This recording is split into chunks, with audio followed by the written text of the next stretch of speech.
Hello everyone, today we are going to learn chapter number 14th, Sonam Wangchuk. In this chapter, we will read about a Ladakhi engineer's path-breaking ideas to solve ecological problems in his region. ये सोनम वांगचुक जो है वो कहाँ से है? लद्दाख से है। वो एक इंजीनियर है और इसमें ना उनके ऐसी बहुत सारी आइडिया है जो उन्होंने यूज़ की है to solve ecological problem in his regions. So let start. वहाँ पर देखिए आपको उनकी पिक्चर भी दी है. A cold region witnesses snow in winter but faces water scarcity in summer. जहाँ पर बहुत ठंड रहती है ना, जो कोल्ड रीजन रहता है वहाँ पर कैसे होता है, जब विंटर रहता है, जब बहुत ठंड रहती है, बहुत स्नो रहता है, करेक्ट. बट लेकिन क्या होता है, समर सीजन में वाटर स्कार्सिटी होती है, मतलब पानी की कमतरता.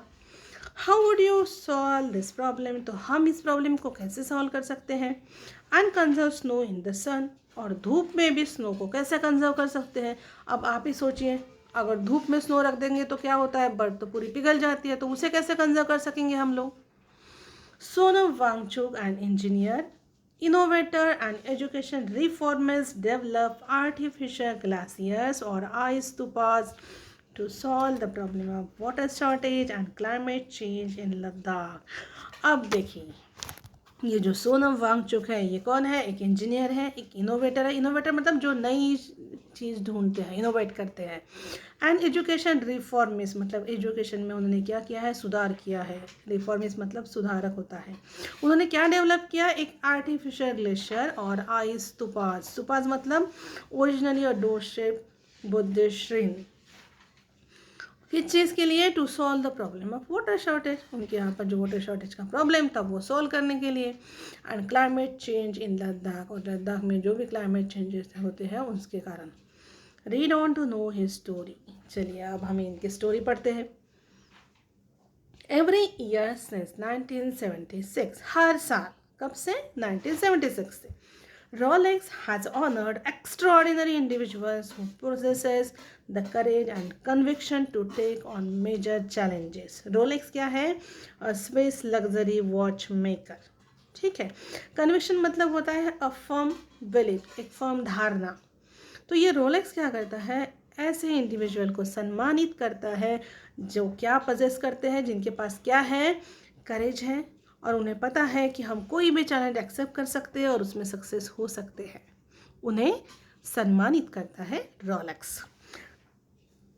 The Rolex award for enterprise is an international philanthropic program that supports new and ongoing projects by individuals who have touched all aspects of humanity by expanding knowledge or improving life on the planet. अब ये जो Rolex award है ये किस चीज़ के लिए? Enterprise मतलब उपक्रम. Is an international philanthropic program. Philanthropic मतलब होता है showing concern for humanity by performing action that promote welfare of others. अपने मानवता के लिए जो भी यूज़फुल काम है, कुछ एक्शंस हैं या फिर उनके वेलफेयर के लिए जो भी हम लोग काम करते हैं, वो सारी चीज़ें आती हैं फिलेंथ्रोपिक में. ठीक है. तो ये किसे सपोर्ट करते हैं? न्यू और ऑनगोइंग प्रोजेक्ट. एक ऐसे इंडिविजुअल के लिए, ऐसे इंडिविजुअल्स जो रहते हैं कि जो ह्यूमैनिटी के लिए काम करते हैं, उनके वेलफेयर के लिए काम करते हैं, वैसे इंडिविजुअल को ये लोग अवार्ड देते हैं, ये रोलेक्स अवार्ड. ठीक है. जिसके कारण क्या होता है, हमारे प्लैनेट पर लाइफ इम्प्रूव होती है. मीट सोनम वांगचुक. मिलिए सोनम वांगचुक से. The winner of the 2016 Rolex award laureate. ये किसके विनर है? Rolex award. कब मिला इन्हें? 2016. Sonam Wangchuk comes across a very affable humble human being. ये कैसे आदमी है? एक अफेबल मतलब फ्रेंडली, और हम्बल है मतलब इतना बड़ा अवार्ड मिला है फिर भी हम्बल है. His lathe frame betrays. Lathe मतलब होता है ग्रेसफुल. अभी आप ना उनका पिक्चर देखिए. ठीक है. और उन्होंने कहा कि ये जो वो ग्रेसफुल जो दिख रहा है ना, वो क्या होता है? बिट्रे. बिट्रे मतलब धोखा देना. The years that he has put into educational and cultural movement in Ladakh, the remote land of high passes. ये जो उनकी ग्रेसफुल इमेज है वो हमें धोखा देती है, क्योंकि हमें उनको देख कर ऐसा लगता ही नहीं है कि उन्होंने ये जो एजुकेशनल या कल्चरल जो आंदोलन किया है वो कहाँ पर किया है? लद्दाख में, इन रिमोट एरिया. सुनसान क्षेत्र जहाँ पर कोई फैसिलिटी नहीं, वहाँ पर।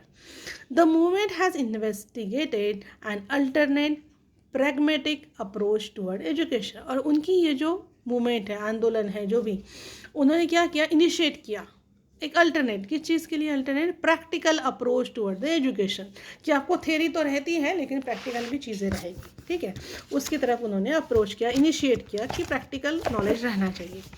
कॉन्करेंटली मतलब एट द सेम टाइम, तभी भी, ठीक है, उन्होंने ये वाला एक एजुकेशन के लिए एक मूवमेंट किया और उसके सेम तभी it has also led to the invention of ice stupas, और आइस्तुपा का इन्वेंशन भी किया।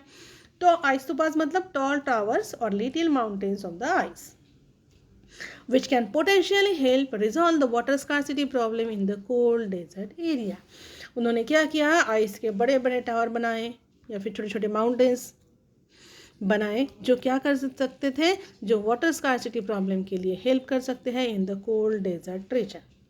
Sonam Wangchuk was born and brought up in a tiny village of 5 households about 70 kilometre from Leh. Leh से 70 किलोमीटर दूर जो गाँव है वहाँ पे उनका जन्म हुआ था, और वो एक छोटे से विलेज में रहते थे, हार्डली 4-5 घर थे उसमें। He spent the first 9 years of his life learning in what he calls a holistic, harmonious way। पहले जो 9 साल है उनके जन्म के बाद की जो पहले 9 साल है उन्होंने क्या सीखने में लगाए, होलिस्टिक मतलब होता है based on principle that everything in nature is connected in some way. वो स्कूल नहीं गए, उन्होंने कुछ पढ़ाई वढ़ाई नहीं की, जो नेचर में जो जो काम नेचर उन्हें जो जो सिखाते रही वो सारी चीज़ें वो सीखे। There went any school in my village, वहाँ पर मेरे विलेज में कोई स्कूल नहीं था। So I learn to read and write from my mother, इसलिए मैंने पढ़ाई लिखा किससे सीखा, अपनी मदर से। I played in the field, मैं फील्ड्स में खेलता था। Sowing seeds, working with animal, jumping in the river, climbing trees. देखिए तो वो क्या करते थे, उन्होंने कहा कि मैं खेतों में खेला करता था, सीड सोइंग करता था, एनिमल्स के साथ खेलता था, रिवर में जंप करता था और ट्रीज पर चढ़ता था। He says, My early skills were so developed by these experiences, इसलिए मेरी प्रैक्टिकल स्किल बहुत अच्छी डेवलप हो गई थी। That when I finally joined the school at 9, कि जब इतनी अच्छी डेवलप हो गई थी कि जब मैंने स्कूल ज्वाइन किया अपना, कब 9 ईयर्स साल के, जब वो 9 साल के थे तब उन्होंने ज्वाइन किया। I got promoted twice in year, तो मैं एक ही साल में कितने बार प्रमोट हो गया, 2 time. While pursuing his mechanical engineering, जब वो अपने मैकेनिकल इंजीनियरिंग कर रहे थे, he began teaching children, तभी उन्होंने बच्चों को पढ़ाना लिखाना स्टार्ट कर दिया था। This also helped him earn some money, और उसकी वजह से क्या हुआ, उनको थोड़ी हेल्प हुई पैसे कमाने के लिए। That is when I realized, और ये वही टाइम था जब मुझे रियलाइज हुआ, how deplorable the state of education was in the region, the 50-year-old engineer says। जब वो 50 ईयर्स के थे ना तब उन्होंने ये सेंटेंस कहा था, बताया था कि तब जब वो ये करते थे कि तभी मुझे समझ में आया, जब मैं बच्चों को सिखाता तभी मुझे समझ में आया कि अपने स्टेट में जो एजुकेशन की जो स्टेट है वो कितनी खेदजनक है, कितनी पैथेटिक है उस रीजन में। According to survey conducted by Himalayan Institute of Alternatives HIAL in 1996, almost 95% students had failed their board exams। देखो यहाँ पर ये जो है ना HIAL Himalaya institute of alternative, उनके सर्वे के अकॉर्डिंग जो एग्ज़ाम कंडक्ट होती थी 1996 में, उन्होंने क्या कहा कि ऑलमोस्ट 90% स्टूडेंट फेल हो जाते थे उनके बोर्ड एग्जाम में। Wangchuk over the next 2 decades introduced alternative learning practices and innovative measures that reduced this number to 25%। तो वांगचुक जी है जो है उन्होंने क्या किया, अगले 20 सालों में एक ऐसी अल्टरनेटिव लर्निंग प्रैक्टिस इंट्रोड्यूस की, इनोवेटिव मेजर्स थे उसमें, मतलब न्यू और ओरिजिनल, जिसके कारण क्या हुआ, ये जो है ना ये फेलियर का परसेंटेज जो 95 था वो कितने कहाँ तक आ गया, 25% तक। But then we wanted to take care of ones who still fail. लेकिन अभी क्या करना चाह, अभी मतलब ठीक है 95 से तो 25% तक आ गया, अभी परसेंटेज कम हो गया, लेकिन ये 25 भी जो फेल हुए उनके लिए भी कुछ करना पड़ेगा, so give them a new chance and relaunch them, the Sonam Wangchuk says. उन्होंने कहा कि लेकिन उन्हें भी एक नया चांस देना था, उन्हें भी फिर से लॉन्च करना था। It was this that prompted the Reformists, a group of Ladakis, to start the students' educational and cultural movement of Ladakh. और यही एक रीज़न था ये रीज़न की वजह से वांगचुक क्या हो गए, प्रेरित हो गए। किस चीज़ के लिए? एक उन्होंने स्कूल खोला, ठीक है। देखो वो क्या थी, एक वो सोनम वांगचुक और लद्दाख के कुछ लोग, उन्होंने क्या स्टार्ट किया, student educational cultural movement Ladakh में। A fully sustainable school located in the village called Phey, 20 kilometre away from the main city of Leh. क्या किया उन्होंने, एक स्कूल खोला। कैसा स्कूल? सस्टेनेबल, जहाँ पर सिर्फ नेचुरल रिसोर्सेज यूज़ किए जाएंगे और वहीं पर काम किया जाएगा, ठीक है। उसे कहा गया फे, जो कहाँ पर है, yes, sustainable school located in this village called फे, जो 20 किलोमीटर दूर था मेन सिटी लेह से। Then next page,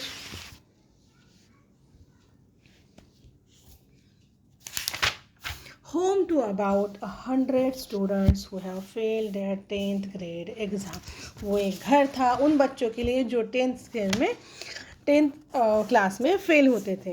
This school has the distinction of taking failures from the system and making living there a learning experiences in itself। उस school को distinction मिला था कि वो सारे कौन से बच्चों को पढ़ाती थी, फेलियर्स को, और उनकी लाइफ इजी बनाती थी बाय यूजिंग लर्निंग एक्सपीरियंसेस, नई नई लर्निंग एक्सपीरियंस उन्हें देकर। Wangchuk says that the students run the school themselves. Wangchuk ji ने कहा कि ये जो स्टूडेंट्स हैं स्कूल के, वो खुद ही अपनी स्कूल चलाते थे। कैसे? Like a little country with its own elected government, जैसे एक छोटी सी कंट्री रहती है, उनका खुद का गवर्नमेंट रहता है, वैसे ये बच्चों की स्कूल है। दे लर्न बाय डूइंग, और वो कैसे सीखते हैं, कर कर सीखते हैं। हम लोग कैसे करते हैं, थ्योरी पढ़ते हैं, तो वो बच्चे क्या करते थे, पहले प्रैक्टिकल करते थे और फिर समझते थे। दे फार्म, वो खेती करते थे, keep animals, make food products and engage in solving real life problem that they face in this harsh climatic condition।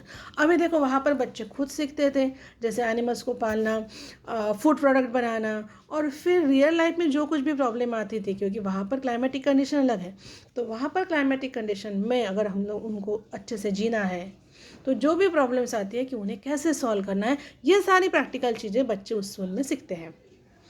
It is while trying to solve one such real life problem of acute water scarcity in the region that Wangchuk came up with the idea of ice stupas। अभी देखो ये जो real life problem है ना, ये solve करते करते ही वांगचुक जो है उनको एक आइडिया आई, एक प्रॉब्लम सॉल्व करने के लिए। प्रॉब्लम क्या था? एक्यूट वाटर स्कार्सिटी, पानी की कमतरता। तो तभी उनके दिमाग में ये आइडिया आई आइस स्तूपास की। There have been others before who had worked in this field। मतलब वांगचुक जी जो है उनके काम करने के पहले बहुत से लोग ऐसे थे कि जिन्होंने इस फील्ड पर काम किया था। A very senior engineer had come up with the idea of artificial horizontal ice field। एक बहुत सीनियर इंजीनियर थे, उन्होंने ये आइडिया बताई थी कि क्या करना है, एक आर्टिफिशियल हॉरिजॉन्टल आइस फील्ड बनाएंगे। But it had a problem, लेकिन उसमें एक प्रॉब्लम था, सच अ प्रीमैच्योर मेल्टिंग। क्योंकि देखो अगर सन है और वहाँ पर आप लोग अगर आइस रखो, बर्फ़ रखो, तो पिघल जाता है, और अगर हॉरिजॉन्टल रखा तो क्या होगा, ज़्यादा एरिया उससे एक्सपोज होगा सन को, तो वो जल्दी से पिघल जाएगा। टू एड्रेस दिस प्रॉब्लम, तो इस प्रॉब्लम को सॉल्व करने के लिए Wangchuk build vertical ice towers instead and all through a simple method. और इस प्रॉब्लम को सॉल्व करने के लिए वांगचुक जी ने क्या किया, एक वर्टिकल आइस टावर बनाया instead of horizontal ice tower, ठीक है, और एक सिंपल मेथड से। देखिए अब ये सिंपल मेथड क्या थी। अब यहाँ पर एक आपको फिगर दिख रही है, पिक्चर दिख रहा है, देखो ये है उनका ice stupas vertical. So let's see, ice stupas are build during winter.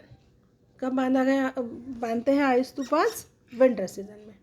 So that the water from them when they start melting can be use in late spring. ताकि वो जो आइस स्तूपास जो है वो विंटर में बांधेंगे, फिर क्या होगा, फिर धीरे धीरे जब वो पिघलेगा स्प्रिंग में, तो वो पानी यूज़ किया जाएगा।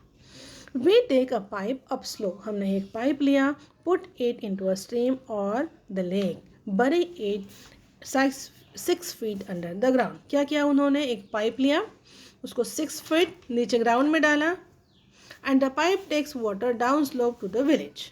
ठीक है, पहले एक ऊपर से एक एक पाइप उन्होंने डाला ग्राउंड में। Because of gravity pressure builds up into the pipe, water comes out gushing, he explains. और क्या होता था, जो नीचे का पानी जो है वो ग्रेविटी की वजह से उसमें आता था और प्रेशर की वजह से वो बाहर निकलता था, अपवर्ड मूवमेंट होती थी उसकी। ही एक्सप्लेन्स, उन्होंने एक्सप्लेन किया। दिस स्प्रिंकलिंग वाटर, जब वो पाइप से पानी ऊपर आता था और बाहर का टेम्परेचर कितना था, -20 degree, falls down and freezes, तो वहाँ से पानी निकलता था और नीचे गिरता था और टेम्परेचर तो बहुत कम था, इसलिए वो क्या होता था, वो पानी फ्रीज हो जाता था। Over weeks it becomes a huge mountain of ice, और कुछ ही हफ्तों में वो बहुत बड़ा एक माउंटेन बन जाता था आइस का। This idea is to freeze the water in the winter and use it in late spring. ये है उनकी आइडिया कि विंटर में वाटर को फ्रीज करके रखो और फिर उसे कब यूज करो, लेट स्प्रिंग में। The conical tower shape ensures that surface expose to the sun is minimal. अभी देखो, ये तो कोनिकल टावर हो गया, तो ये भी सन को एक्सपोज होगा, लेकिन पूरा एरिया एक्सपोज नहीं होता है। So the premature melting is avoided, इसलिए प्री मैच्योर जो मेल्टिंग है उसकी नहीं हुई। Then it is for this simple yet genius invention that Wangchuk was bestowed with Rolex Award for interval। और उनके इस उपक्रम के लिए ये जो उन्होंने जीनियस इन्वेंशन किया रहा, एक एफर्ट लिया उन्होंने, उसके लिए उन्हें अवार्डेड, मतलब उन्हें सम्मानित किया गया किस चीज़ से, with Rolex award for enterprise. He now plans to use the prize money as the seed fund for his dream project, the Himalayan Institute of Alternatives। और देखो, इसमें से जो मनी उनको मिला, प्राइज मनी, उन्होंने क्या डिसाइड किया कि सीड फंड मतलब होता है the money invested at the time of a business startup के लिए उनका जो ड्रीम प्रोजेक्ट है हिमालय इंस्टीट्यूट ऑफ अल्टरनेटिव, उसके लिए उन्होंने यूज़ करने का डिसाइड किया उन्होंने। The institute aims to create a sustainable ecosystem of constant innovation। Institute का क्या एम है, to create sustainable ecosystem. Sustainable मतलब होता है capable of being maintain well without causing harm to environment. Environment को कोई हार्म नहीं होनी चाहिए, आप कितने भी चेंजेस करो, कोई भी नई इनोवेशन लाओ, लेकिन एनवायरनमेंट को कोई भी प्रॉब्लम नहीं होना चाहिए। इकोसिस्टम मतलब होता है plant, animal, living, non living जो है उनका जो इंटरेक्शन रहता है एनवायरनमेंट में, उन्हें कहते हैं ecosystem. Where in the youth from different Himalayan countries will come together to research the issues faced by mountain people in the field of education, culture and environment। मतलब यहाँ पर हिमालयन पीपल है जो mountain में रहते हैं, वो सारे लोग, वहाँ के जो यूथ है वो वहाँ पर आएंगे और जो इश्यूज़ उन्हें आते हैं, जो माउंटेन पीपल इश्यूज़ फेस करते हैं, जैसे एजुकेशन के बारे में या फिर कल्चर या फिर एनवायरनमेंट के बारे में, उसके ऊपर वो लोग क्या करेंगे, वो सॉल्व करेंगे। The participant will also formulate ways to solve this issue through out of the box ideas and practical application of knowledge। और ये जो प्रॉब्लम है ये कैसे सॉल्व करने हैं, through out of the box ideas, मतलब थोड़ा सा हटके सोचना है और practical applications. The world needs real world universities, door universities. देखिए उनका क्या कहना है कि हमारी दुनिया जो है, ये जग है, उनको रियल वर्ल्ड यूनिवर्सिटीज चाहिए, door universities. We are going to set up one model of it in Ladakh. और उन्होंने क्या कहा कि हम लोग इनका एक मॉडल जो है वो लद्दाख में सेटअप कर रहे हैं, जहाँ पर क्या होगा, सस्टेनेबल इकोसिस्टम, मतलब वहाँ पर सस्टेनेबल स्कूल रहेगी। We are going to set up one model of it in Ladakh. हम क्या करेंगे, हम इसका एक मॉडल वहाँ पर सेटअप करना चाहते हैं लद्दाख में। And if it is successful, और अगर ये सक्सेसफुल हो गया, we hope it will have a ripple effect from new Delhi to New York. और उनका कहना है कि अगर वो सफल हो गया तो इसकी इफेक्ट जो है न्यू दिल्ली से कहाँ तक जाएंगे, न्यूयॉर्क तक। Wangchuk enthusiastically science of. और उन्होंने ये मैसेज देकर क्या किया, अपना जो मैसेज है वो कंक्लूड किया, उन्होंने ये सारी बात कहकर अपना मैसेज यहाँ पर एंड किया।